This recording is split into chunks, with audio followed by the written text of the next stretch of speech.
I be moving. Whipping the foreign, I'm cruising. The money I'm speaking is fluent.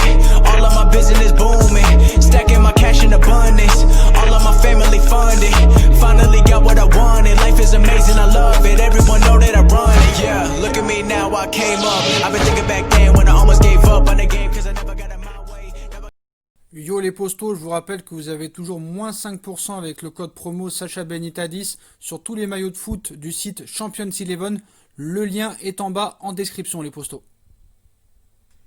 Et on commence avec le FC Barcelone. Bartomeu ne démissionnera pas de sa fonction de président, en tout cas pas pour l'instant. La rumeur avait pris de l'ampleur ces derniers jours en Catalogne, mais il n'en sera rien alors que les dirigeants barcelonais étaient réunis ce lundi avec comme principal sujet d'étude la motion de censure contre la direction de Bartomeu. Les médias espagnols comme Marca ou Sport sont unanimes, le président et ses équipes ne démissionneront pas, du moins pas pour le moment. Reste à savoir si la tenue ou non du référendum contre lui poussera Bartomeu à changer de décision dans les heures à venir. On rappelle que l'organisation du vote pour destituer la direction en place est complètement dans le flou, puisque le gouvernement catalan et les autorités sanitaires doivent donner le feu vert, alors que le Barça fait pression pour qu'il n'ait pas lieu tout de suite. Voilà, c'est dans l'intérêt de Bartomeu de rester président jusqu'à la fin de saison, ou au moins jusqu'au mois de mars, déjà financièrement, et pour s'éviter une humiliation publique. Et voilà, le référendum, la crise sanitaire, elle a bon dos. Voilà, ça va lui porter bonheur qu'elle n'ait pas lieu, parce qu'il sait très bien que s'il y a ce référendum, c'est-à-dire les socios voteront contre lui pour qu'il dégage de la présidence du Barça, bah voilà, ça lui laisse un sursis de 6 mois et faire ce qu'il a à faire. Donc voilà, mauvaise nouvelle pour Léo Messi, mauvaise nouvelle pour les socios du Barça. Bartomeu, pour l'instant, ne démissionnera pas. D'ailleurs, ça continue, les clashs entre anciens dirigeants du Barça et l'actuelle direction.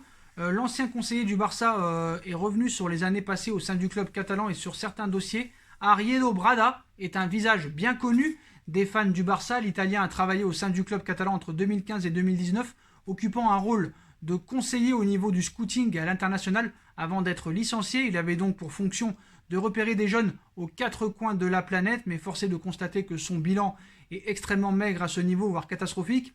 Il a souvent été raillé par les supporters du Barça qui évoquaient un emploi fictif. Il est désormais en conflit avec la direction actuelle du Barça. Dans un entretien accordé à Marca, il en a d'ailleurs profité pour régler ses comptes, où il cite « Au début, ils ne m'ont pas apprécié et à la fin, ils m'ont manqué un peu de respect. C'est comme ça que je vois les choses. Je n'ai aucun doute sur mon professionnalisme. C'est pour ça qu'avec ce litige, je veux juste le respect que je mérite. J'avais encore 2 ans de contrat et ils m'ont viré sans la moindre explication.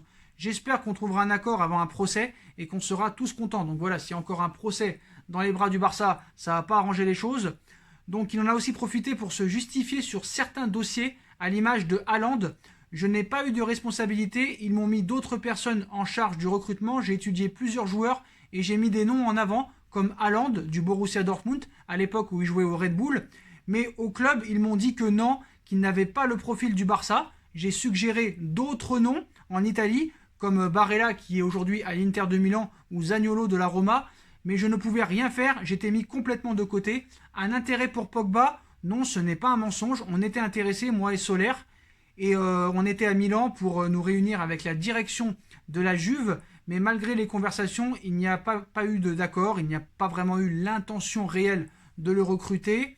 J'ai dit que c'était un très grand joueur, j'en ai parlé avec Soler, avec qui j'avais une bonne relation personnelle, mais là aussi, professionnellement, nous n'avons pas pu travailler ensemble parce que ça ne m'a pas été permis, a ajouté l'Italien qui a expliqué ne pas avoir de relation avec Bartomeu, le président. Voilà, donc certains risquent donc d'avoir des regrets. Haaland et Pogba auraient pu jouer au Barça, mais Bartomeu a préféré mettre 250 millions d'euros sur Griezmann et Monsieur Dembélé. On continue avec le Barça qui veut shipper Xavi Simons au Paris Saint-Germain. À l'été 2019, le Paris Saint-Germain a signé un sacré coup médiatique en allant chercher Xavi Simons, un des plus grands espoirs de la Masia du FC Barcelone. Un coup dur pour les Catalans qui veulent visiblement se venger du Paris Saint-Germain. Comme l'explique le journaliste Fabrizio Romano, le club de Liga tente de rapatrier le milieu de terrain néerlandais de 17 ans. Le Paris Saint-Germain, qui apprécie la progression du principal concerné depuis son arrivée, souhaite prolonger le joueur. On l'a déjà vu dans le groupe cette saison face à Nîmes et face à Lens. Malheureusement, 0,000 secondes de jeu. Il a inscrit un but en 5 matchs de Youth League avec le club francilien la saison dernière. Un contrat de 5 ans est déjà prêt. Les Parisiens auraient les faveurs du joueur pour prolonger, dont le contrat actuel expire en 2022.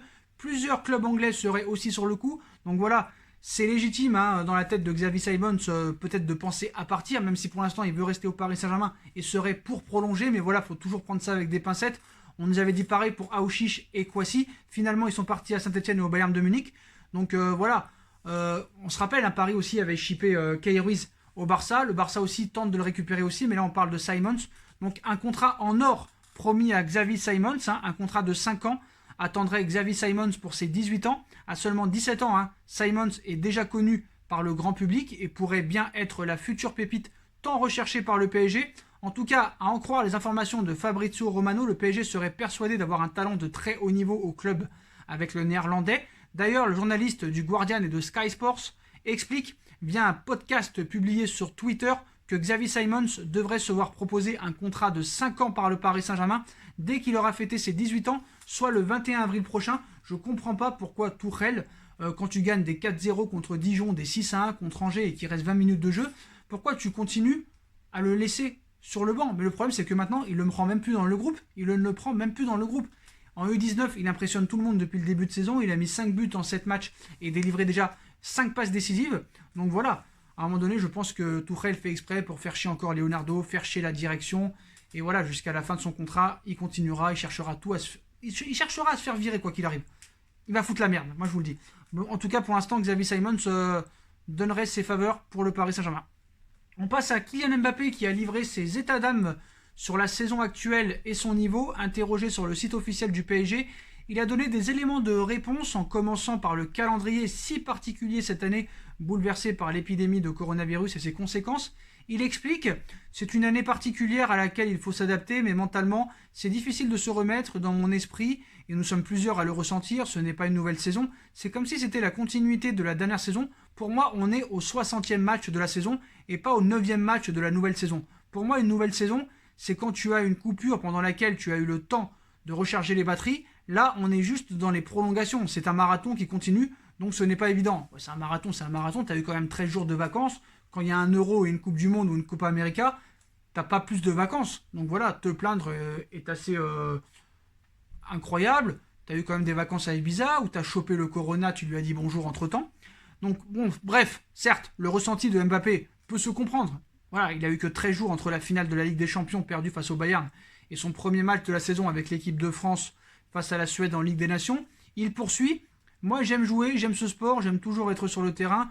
Donc tu ne me verras jamais me plaindre des matchs. Mais dire que ce n'est pas évident à gérer, ce n'est pas une plainte, c'est un constat. Poursuit-il, c'est vrai que le rythme effréné des rencontres pousse des fois l'entraîneur du PSG à tirer un peu sur la corde, lorsqu'il l'a titularisé à Nîmes, par exemple, alors qu'il avait joué 2 jours avant face à la Croatie, mais aussi à s'en passer, comme face à Dijon, samedi soir, où Mbappé est entré en jeu à un gros quart d'heure de la fin, ce qui ne l'a pas empêché de claquer un doublé. Voilà, à Nîmes, il avait joué contre la Croatie 2 jours avant.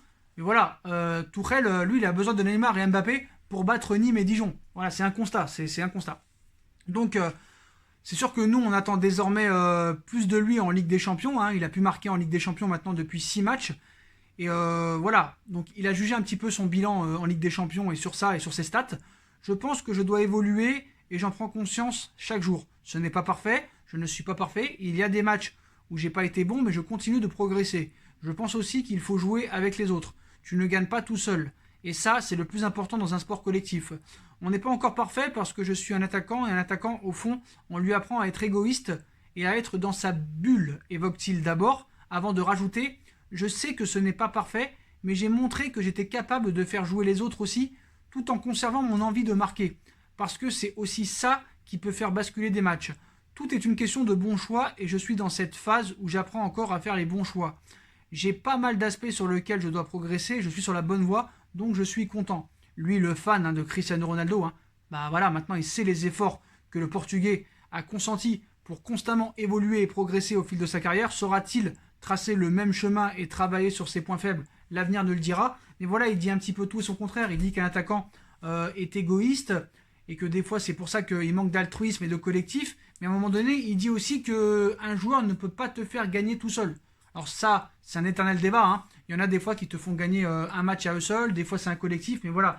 Moi je pense que vraiment il faut qu'il soit plus collectif. Quand tu as des Neymar, des Di Maria, quand tu as des Icardi et des Moise Kean qui sont des vrais numéros 9, il faut que tu apprennes à être altruiste. Je comprends que tu veux des grosses stats, que tu veux marquer beaucoup de buts et tout ça, mais voilà. Messi et Ronaldo ont réussi à faire ce binôme passe décisif et but, et ça aussi. Mais après c'est bien, il prend conscience qu'il doit progresser, que tout n'est pas parfait, qu'il doit progresser, ça c'est bien déjà. Ça c'est bien. Et on finit avec le clash Tuchel-Leonardo. Hein.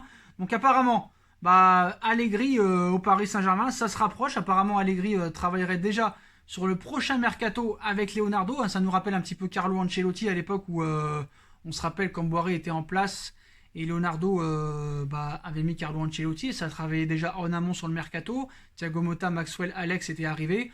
Bon, on sait, un Paris après avait perdu la place de leader au profit de Montpellier qui avait été champion. On avait été éliminé en quart. Donc voilà, les 6 premiers mois d'Ancelotti n'étaient pas très bons. On lui a jamais laissé le temps de travailler. Bref, donc Allegri à Paris, il prépare déjà son mercato, hein, plus que jamais menacé après la défaite contre United. Tuchel voit l'ombre de Allegri planer au-dessus de lui au PSG. Une contre-performance à Istanbul la semaine prochaine pourrait bien coûter sa place à l'entraîneur allemand, dont Leonardo est loin d'être le plus grand fan, vous le savez, on le sait. Le directeur sportif du PSG est bien plus adepte à des entraîneurs à la fibre italienne, comme c'est par exemple le cas pour Allegri.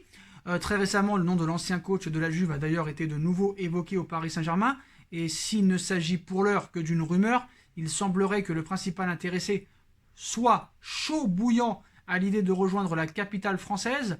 À en croire les informations rapportées par Tuto Juve, Massimiliano Allegri est plus que jamais, motivé pour prendre les rênes et faire le défi parisien. Alors je ne sais pas si ma phrase se dit, j'ai dit n'importe quoi. Allegri est plus motivé que jamais à l'idée de relever le défi parisien. Voilà, là c'est plus français. Le média va plus loin en dévoilant que le technicien de 53 ans travaille déjà sur le prochain mercato du Paris Saint-Germain, bien conscient que la crise financière a un impact énorme sur les plus grands clubs européens. L'ancien coach de la Juve ne réclamera pas Léo Messi ou Cristiano Ronaldo à Paris, même si c'est pas impossible qu'ils viennent. Il serait en revanche le plus heureux des hommes si Leonardo parvenait à recruter Bernardeschi, lequel aurait pu signer à l'Olympique Lyonnais au mois de septembre. Bien que peu décisif, l'ailier droit italien est un travailleur acharné et sa mentalité plaît tout particulièrement à Massimiliano Allegri. Reste maintenant à savoir si l'information se confirmera et si Leonardo sera sur la même longueur d'onde que le potentiel futur entraîneur du Paris Saint-Germain. Mais voilà, apparemment Allegri voudrait venir avec Bernardeschi au Paris Saint-Germain. Donc voilà, ça travaille déjà en amont. Voilà les postaux. Moi, je vais vous dire, je vais finir par ça. Hein. Désolé pour le bégaiement, ça bégaye un petit peu. J'ai l'impression que Paris se comporte avec Tuchel en le prenant pour un médecin. C'est-à-dire que imagine, tu es malade, tu vas voir un médecin. Le médecin te dit t'as rien. Tu dis c'est bizarre monsieur, je souffre comme pas possible et vous me dites j'ai rien. Vous quand même par curiosité, vous allez voir d'autres médecins pour voir si vraiment ils font le même diagnostic. Mais là Paris non, Paris ils savent qu'ils ont un docteur de merde qui ne peut rien faire, qui ne peut pas te faire évoluer, qui ne peut pas te guérir, mais nous on le garde et on continue à faire de la merde et on continue à être malade et souffrir. C'est comme ça, c'est la mentalité parisienne, c'est les dirigeants, c'est comme ça, mais bon. Leonardo n'attend que le feu vert, mais on sait que Tuchel attend... Tuchel fait tout pour se faire virer, ça on le sait très bien, et voilà, donc apparemment Allegri devrait être le remplaçant de Thomas Tuchel, si bien sûr Tuchel est viré, et que Allegri ne change pas d'avis, hein, parce que voilà, il peut peut-être aussi être intéressé par d'autres clubs. On verra les postos, voilà. En tout cas, c'est la fin de cette vidéo, comme d'habitude, hein, on like, on partage, on commente, on s'abonne, on active la petite cloche. Il y a toujours la cagnotte PayPal qui est disponible en lien en description si vous voulez participer. Ma deuxième chaîne YouTube, No Feeling, voilà les postos. Tchuss.